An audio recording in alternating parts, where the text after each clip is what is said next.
बदर की जंग भी इसी माह मुक़द्दस में हुई है और फ़तह मक्का भी रमज़ान मुबारक में हुआ है। मैं दोनों पर गौर कर रहा था तो एक नया मज़मून मेरे जहन में आने लगा।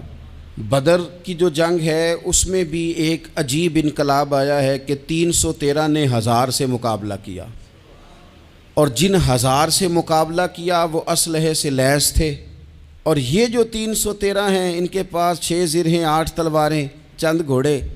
लेकिन अल्लाह ने कामयाबी दी तो ख़ुद रब ने बयान किया किस तरह दी। फरमाया वलक़द नसरकुमुल्लाहु बिबदरिन व अंतुम अज़िल्ला। वो कामयाबी इस तरह मिली है कि रब ने तुम्हारी मदद की थी, तुम तो कमज़ोर थे।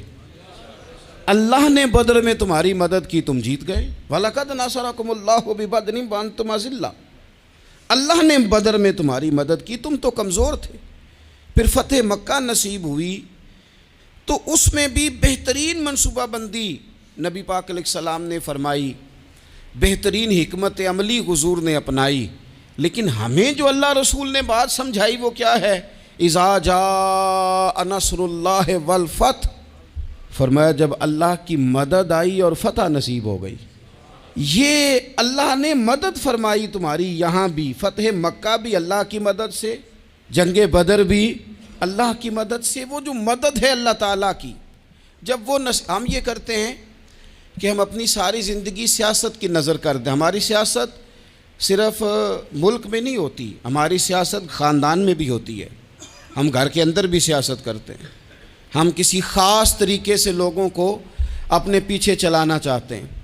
हम एक ख़ास उसलूब इख्तियार करते हैं कि लोग हमारे पीछे चलें। उसका नुकसान हमें ये होता है कि सियासत जो होती है ये शतरंज के हेर फेर की तरह होती है। तो इसके राज बड़ी जल्दी खुलने लग जाते हैं। पता चल जाता है कि बंदा मुखलिस नहीं था, सियासत कर रहा था, तरीके सलीके से इसने जोड़ के रखा हुआ था। हम हर जगह सियासत के बलबोते पर चीज़ों को लेकर चलना चाहते हैं, सियासतें नाकाम हो जाती हैं, सियाने सियाने लोग फेल हो जाते हैं। बचता सिर्फ वही है जिसके पीछे रब ताला की मदद शामिल हाल होती है। अपनी ज़िंदगी के अंदर हम जो कुछ भी कर रहे हैं, जिस शोबे से भी हमारा ताल्लुक़ है, आज हमने इस बात पे गौर करना है कि पहले तो ये गौर कर लें कि जो काम हम कर रहे हैं क्या वो काम ऐसा है कि उसमें अल्लाह की मदद हमें मिलेगी। अगर आप कोई माज़अल्लाह नाजायज़ काम कर रहे हैं, फ़ेले हराम का इर्तिकाब कर रहे हैं, तो उसमें तो मदद इलाही आएगी नहीं। पहले तो ये देखें जो कर रहे हैं वो काम मदद इलाही वाला है, और अगर अल्लाह ताला की मदद वाला वो काम है फिर उस पर गौर करें कि क्या हमने मालिक से मदद का सवाल किया है, हमें मदद मुयस्सर आ रही है। वो मैंने बुज़ुर्गों से एक बात सुनी थी, वो बड़ी याद रह गई।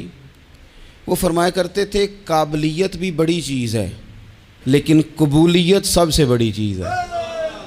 काबिल होना भी बड़ी बात है लेकिन ज़्यादा बड़ी बात यह है कि उसकी बारगाह में कबूल भी है कि नहीं।